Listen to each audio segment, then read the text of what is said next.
MILFs, we are back to another episode of the Mum to MILF podcast. As you can see, we are slowly upgrading the facilities. If you cannot see and you can only hear, I've got 2 desks. Now, instead of 1, I'm slowly trying to build out my spare bedroom as an office space and podcasting space. So expect more of these. Now, obviously, as a business owner, I make 7 to 10 pieces of content every week on Instagram. I make a YouTube video every week.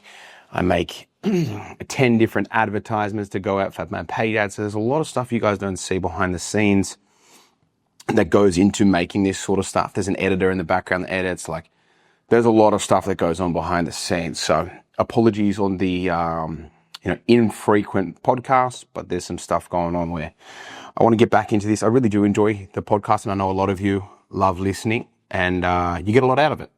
So I want to keep providing the goods. Today I want to cover, I guess, a bit of like life update stuff and some cool things going on within the Drop Dress Sizes company. And then I guess prioritizing yourself as a mum and carving out some mum time.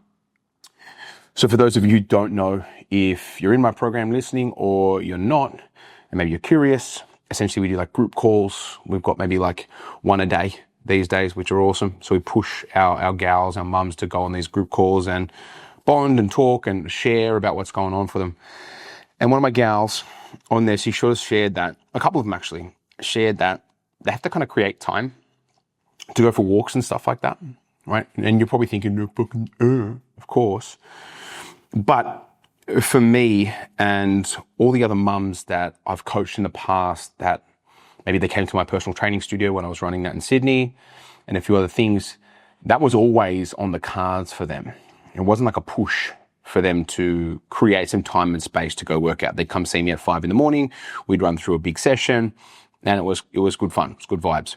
But it wasn't like, I have to ask my husband or like carve that time. And that's why I specialize in coaching mums, and my company specializes in coaching mums, because I realize there's such a small but effective set of behaviors you can start doing that will make your life that much easier. So a couple of things on the updates. We've now got a team of 3 coaches. I am not currently taking on any more clients. I still do all my group calls, things like that. So if you do want to hire me for my services specifically, you have to pay me a very large sum of cash. But now I've got an amazing team of mums that are all, people that I've handpicked. I've turned down more people than I can think of, coaching wise. We've put our feelers out many, many times to bring on the right people that emulate exactly my coaching style and help mums see the world in the way that I would coach it. Essentially like, copying myself. Now, obviously I can't copy Adriano, but the gaps that I realized, obviously there's like sales, marketing, generating interest in the business. And so if I want to be really effective as a leader and build this company and help more mums, I have to hire more people. Some of you might be thinking, but that's a really like selective process. It takes a lot of time and a lot of effort. And me, I'm like, I need the one, right? Because you only have to make 1 good hire. You can make 10 bad hires, and I hire fast. Like week 1, I know you're not about it, you're gone. And that's not for anybody else other than my mums that choose to invest in my services and support me, put food on my table. I owe them nothing but the best in return. So that's like how I like to operate. And so we've got 3 coaches. And the company's just building out to something fucking amazing. In terms of a service that is just a one-stop shop from everything mum to help them lose weight sustainably with minimal time outlaid. Like, I think we just do a world-class job, and it's only getting better. It's been like 24 months in, 12 months with staff now. And the results that we're getting and the things that are happening within the business are just crazy. So it's really, really good to see all that stuff being built out and allowing me to sort of be more effective in, showing mums that there's a different way. There's not fat loss injections. You don't need to do that shit anymore. You don't need to do challenges, boot camps, anything like that anymore. There's a new way, and that's our way, a far better way. So those are kind of some of the updates for some of the gals listening. If you're part of the crew, We're going to be doing some in-person events for gals that have been with us for, 6 months and beyond, or gals that are committed to staying with us for 12, 24 months. We're going to be doing some in-person events, trainings, dinners, hopefully eventually in the next couple of years have some speakers in there, things like that. So really looking forward to digging my teeth into that and really making like this program game changing for mums all over. We've got international clients now, clients in the UAE, clients in the UK, clients in the US. Majority of our gals obviously in Australia, but we're heavily branching out and helping mums all over the globe. So really exciting stuff. I know probably some of you are already bored listening to that, but if you care about the vision and you care about the mission, those are just some of the updates. But I want to dig right into essentially you gals carving out time for yourself. So without sounding like a dick, but also full well knowing that I have to sound like a dick, if you have to ask and it's a fight to create some time for you to look after yourself, you need to have a fucking long, hard chat with your husband or your partner or your significant other or your time frame. Or your timetable. Because if you're not permitted anywhere within that conversation, you're going to have a really hard life, I'll be honest. Because all the stuff that makes your life that much better is largely centered around self-care. Mums do a really, really good job of self-sacrifice, but it's almost like a die on the hill, like die on my shield, captain going down with the ship sort of thing. And in my view, a captain shouldn't die with the ship. That's the most ridiculous shit I've ever heard of in my life. Because there's no need for you to die. Like, for a lot of my mums, it's a 30-minute walk or an hour-long walk on a Monday that can change the entire tone of how they feel about themselves, what they are geared towards, how much better they feel. And for me as a man who's had multiple relationships, the number one thing for me is when my partner's coming in all guns blazing and she's happy as fuck, game over. For me, as someone that loves my partner, I love seeing my partner lit up. I love seeing my partner more enthused. And so for me, a gym with my partners has always been a non-negotiable. If anything, I've probably tried to push them more towards coming to the gym with me more often. And yep, personal trainer, very different lifestyle, I'm sure. But there's still lessons to be learned in all that. And so I want you gals to really start etching out time for yourself when it comes to your own well-being. Because I know if I had my mum's time back again, let's say, and she didn't go down the route of drugs, she didn't go down the route of trying to fill, the void within herself with other men and people in that scenario, she'd be 10 times better off if she just stuck to riding her bike and did a yoga and all the other shit. She would have been firing on all cylinders, happy. But instead she chose the path that she chose. And if you're listening, you might not be that mum that's drug addicted or substance addicted or man addicted or relationship addicted, whatever.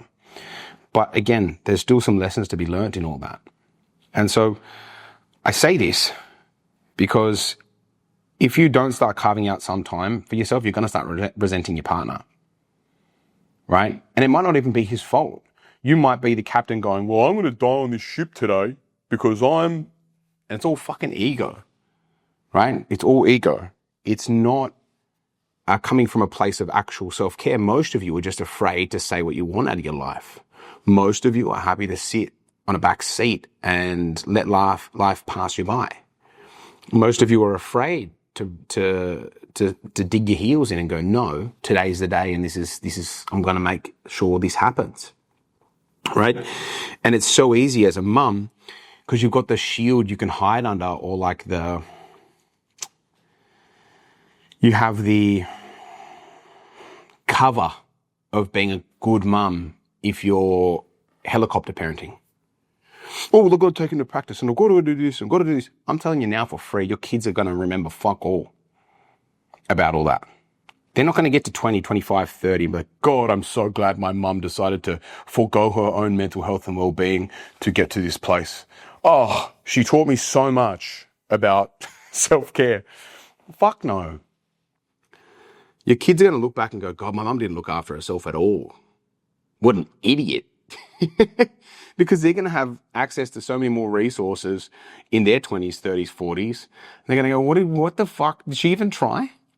Did she even give a shit? There's so much ability to fucking level up your life. If they're anything like me, right? And your kids want the best. I want the best for my life. I look at my mum and go like, what the fuck? Bro, all it took would be a bike ride or a walk and you would have been 10 times better off, you know? And so a lot of you are hiding that thing because it's safe. It's safe to look after your kids because you can be the good mum forever. It's safe to do all that sort of stuff. And a lot of mums, hate to break to you, but you're all really comfortable being uncomfortable. And the thing that you need to learn to step out of is getting comfortable in discomfort, but the right discomfort. Not I'm fat and I don't look after myself discomfort. That's the lowest rung of commitment as a human being. It's like saying, well, I'm breathing, so, you know, today's a good day. It's like, yeah, sure. There's some validity to that. But is that really the hill you want to die on for life? Is that the one thing you want to really like, that's the mark you want to leave on the world is, you know, I did the bare minimum? I don't really think so. I think a lot of people want more out of their life. They just don't want to be ballsy enough. As my mum always used to say, grab a lady balls and really stake a claim and be the mum that is different. Break the mold. It might be maybe your parents were really overweight. It might be your mum decided to neglect herself. Some of you gals, your mum took you to Weight Watchers when you were younger or did a bunch of shakes or whatever. Or guilted you out about food because they didn't know any better. And now you're in the age of social media where you do know better. You've just got to execute. And so I guess I wanted to make this podcast today to encourage you all to mark some time out and tell your husband to fucking beat it. If he actually loves you and actually cares about the integrity of the household, he'll want you to go for a walk because he'll see how much better off you are, how much better off the kids are. And what's the fucking point of having a relationship if you can't rely on each other to be great, to be happy, to make each other's lives better? So I guess I wanted to, that's the main message for today. And that can look like a 30-minute walk on a Monday, a 30-minute walk on a Saturday. That's just mum time. But I think you'd be pleasantly surprised at how little it takes to make you feel better. Unplug from the household.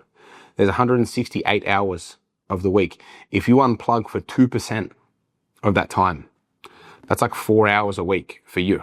You might do nails, you might do hair, you might do all the cute lady shit. That's cool too. But that's just polishing a turd, as far as I'm aware. If you feel like shit, you go buy new clothes, cool. You're still a big bag of shit that you're just covering up. Or if you put some fancy nails on or whatever, and you know you're treating yourself like shit and you do some nails to make yourself feel better for 10 seconds, I know in a day you're breaking one of those fucking nails and then you're complaining about fucking the broken nail. Oh, it's broken, I've got to get it infilled. And then you're fucking creating more problems for yourself. Sounds super blunt, but that stuff is polishing turd. That's the exterior. You can buy that, and that's not going to make you feel good for life. It might make you feel good for a minute, and sure. But I know deep down, if you actually start looking after your health and prioritizing, I don't know why I said health, prioritizing your health and actually looking after you from the inside out, that's going to radiate out so much more powerfully to your own psychology, to your own well-being, and you're going to make better decisions, and you're going to be a better parent, a better partner, a better everything. And it just takes something small. So I guess I'm going to keep this one short today, but purpose of today, I really want you to go and have that conversation with your hubby or your partner and explain to them how beneficial it is for you to look after yourself, and tell them that it's a non-negotiable. On fucking Mondays, Cassandra or Michelle, she goes out for a fucking walk, man. Bare minimum. No arguments. It's not up for discussion. That is your time. If that creates some friction in the relationship, good. Maybe to get your husband off his ass to look after himself too. Okay? Because I doubt you decide to get married or get in a relationship to be your worst. Probably chose the person that you're with because you wanted to be your best. They were the best person that you felt like you could get, and they were the person that you wanted to spend the rest of your life with. So bit of a pressure test. I don't want a bunch of fucking divorces coming from this podcast. But if somebody gives a damn about you, they will encourage you to look after yourself, even if it's small. Now, in a lot of cases as well, this is an invitation for you to go and even exercise on the off days with your kids. Maybe instead of sitting on your ass and plopping in front of a fucking tablet, you can go for a walk with them. Now, if you live in Sydney or Melbourne, chances are the rain's going to smack you across the face every other day.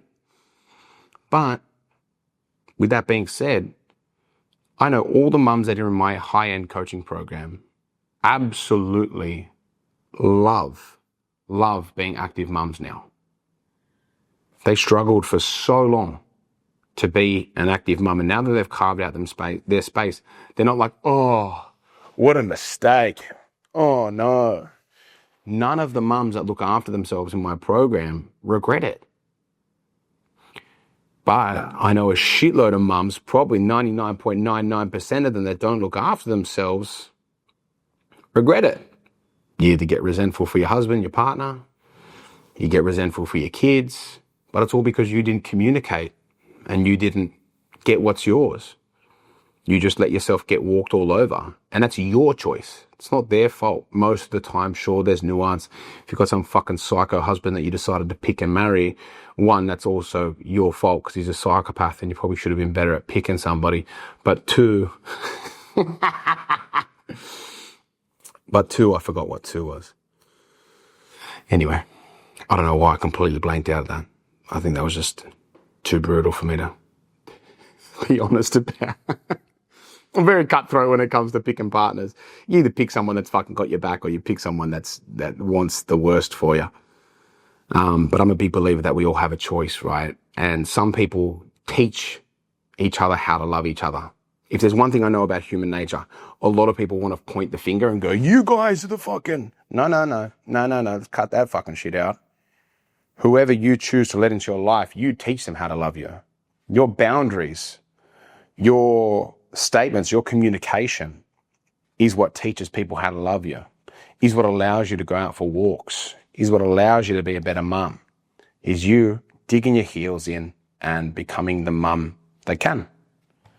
So I want to leave that with you gals. Go have that hard conversation. Go have the conversation you've been putting off. Go set a Monday or a Thursday, whatever the fuck day it is. Go out there and set some time aside for you to look after you. Because I know for a fact that you will not regret a damn thing about it. Okay? Thanks for, as my grandmother always says, thanks for glistening. And I'll see you gals next week on a new episode of the Mum to MILF podcast. Go out there and get on a fucking walk. Go be great. Go be amazing. Love yous all. Talk to you in the next one. Cheers.